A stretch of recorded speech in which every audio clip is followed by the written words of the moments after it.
اگلا سوال ہے، کیا پوتے کے لیے وراثت میں حصہ ہے؟ اگر والد کا پہلے انتقال ہو گیا تو اس کی مدد کیسے کی جائے؟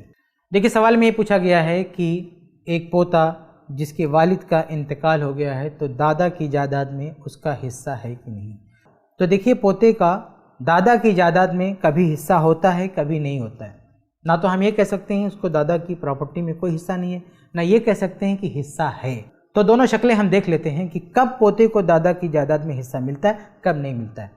تو دیکھیے، پوتے کو دادا کی جائیداد میں حصہ ملنے کی ایک شکل یہ ہو سکتی ہے کہ ایک آدمی کے باپ کا انتقال ہو گیا، دادا اس کا ہے، اور اس کے باپ کے کوئی بھائی نہیں تھے، بہن ہو یا نہ ہو، بھائی نہیں تھے۔ تو ایک آدمی کے ابا کے بھائی نہیں تھے، یعنی اس کے دادا کے دوسرے بیٹے نہیں تھے، بیٹیاں ہوں یا نہ ہوں اس سے لینا دینا نہیں۔ اس کا بیٹا کوئی نہیں ہے، صرف ایک ہی بیٹا تھا، اکلوتا بیٹا تھا جو مر چکا۔ تو اس کیس میں جو پوتے ہوں گے ان کو حصہ ملے گا۔ ایک دادا ہے، اس کا بیٹا مر گیا، اگر اکیلا بیٹا تھا، باقی آگے پیچھے کوئی نہیں تھا، نہ کوئی دوسرا بیٹا تھا، نہ دوسری کوئی بیٹی تھی، یعنی جو پوتے ہیں اس کے ابا صرف تھے، ان پوتوں کے نہ تو کوئی چچا تھے، نہ کوئی پھوپھی تھی، کوئی نہیں تھا، صرف اس کا باپ تھا، مر گیا تو بھی حصہ ملے گا۔ یا یہ ہے کہ پوتوں کا باپ مر گیا اور اس کے دادا کے دوسرے بیٹے نہیں تھے، بیٹیاں تھیں، تو بھی ملے گا پوتوں کو، اس کیس میں بھی پوتوں کو ملے گا۔ تو یہ ایسی حالت ہے جس میں پوتوں کو ملتا ہے کہ جب دادا کے ایک ہی بیٹے تھے وہ مر گیا، ان کے بچے ہیں، پوتے بن رہے ہیں، تو ان کو حصہ ملے گا اگر دادا کی دوسری مذکر اولاد نہیں ہے، مؤنث یعنی بیٹیاں ہوں یا نہ ہوں، حال میں پوتوں کو ملے گا۔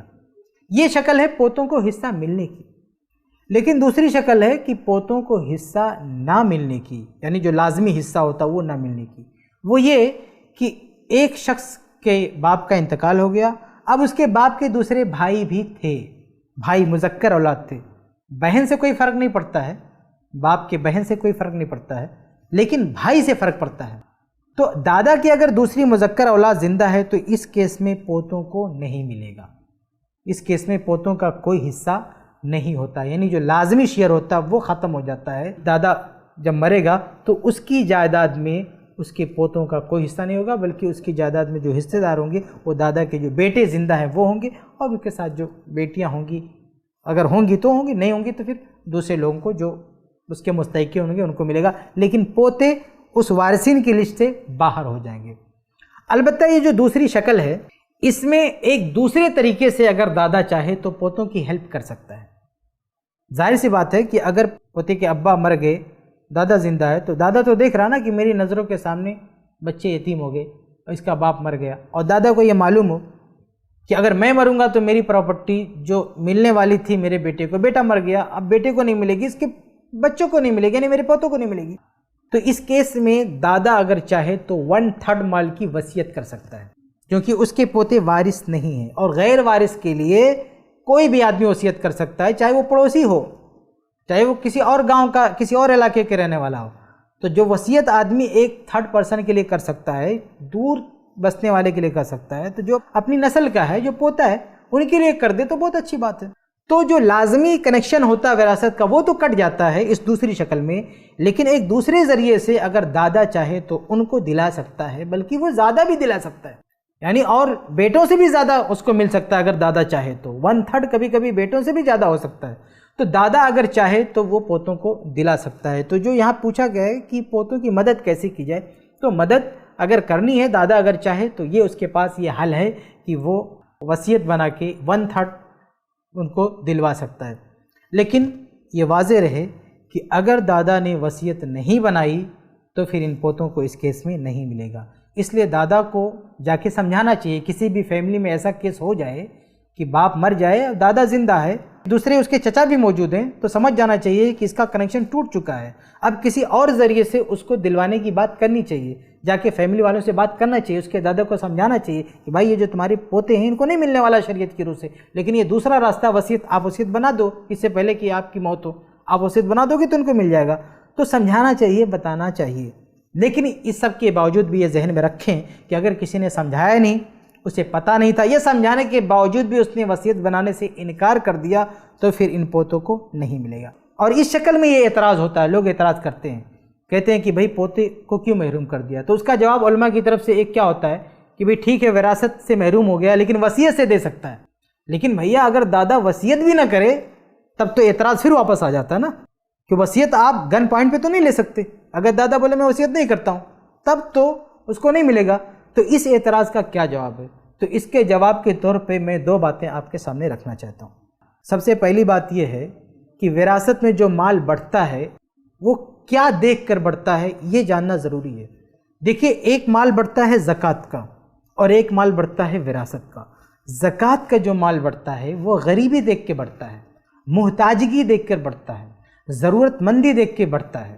یعنی زکوٰۃ کا مال صرف ان کو دیا جاتا ہے جو غریب ہیں, نادار ہیں, کمزور ہیں.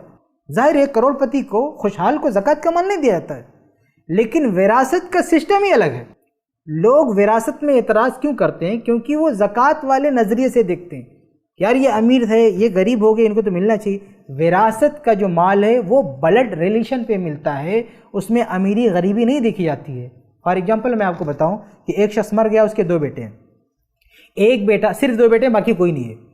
ایک بیٹا ارب پتی ہے, اس نے اپنے پیسے سے کمایا, اربوں کا مالک ہے. اور دوسرا بیٹا اس کے پاس لاکھوں کی آمدنی بھی نہیں ہے, اور باپ نے جو چھوڑا ہے وہ صرف 1 لاکھ روپیہ ہے.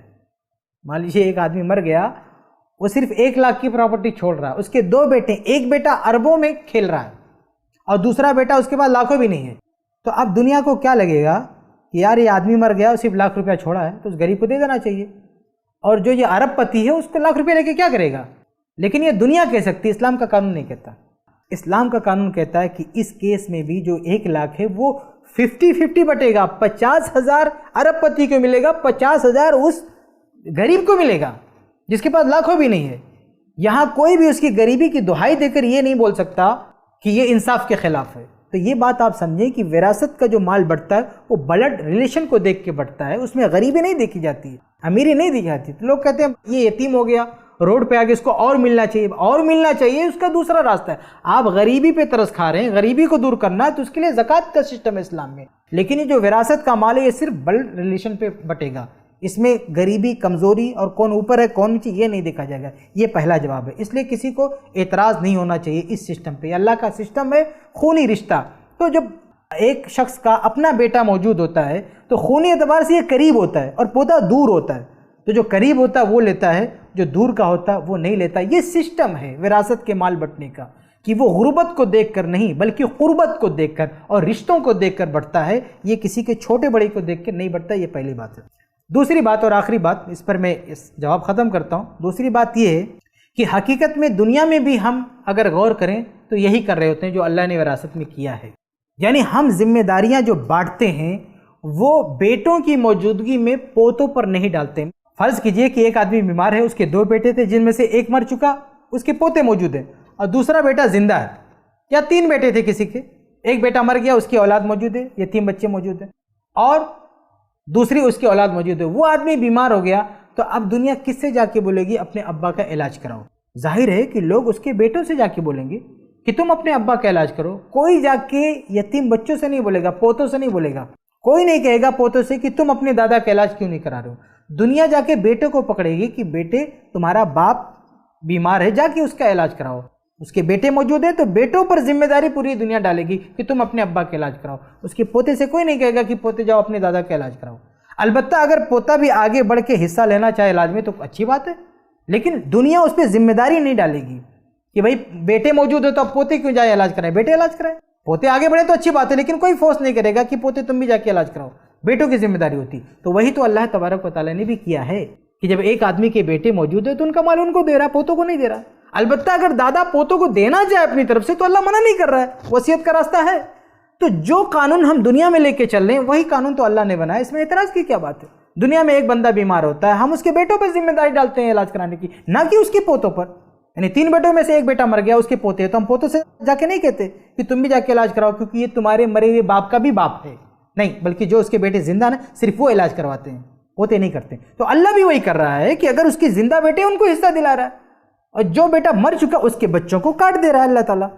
تو اس کے بچے کیونکہ دور ہو گئے, جب قریبی موجود ہے تو دور کے نہیں رہیں گے. تو جیسے دنیا میں ذمہ داریاں ہم نے ڈالی ہوئی ہیں کہ جب قریبی بیٹے موجود ہیں تو ذمہ داری ان کی بنتی ہے نہ کہ پوتوں کی.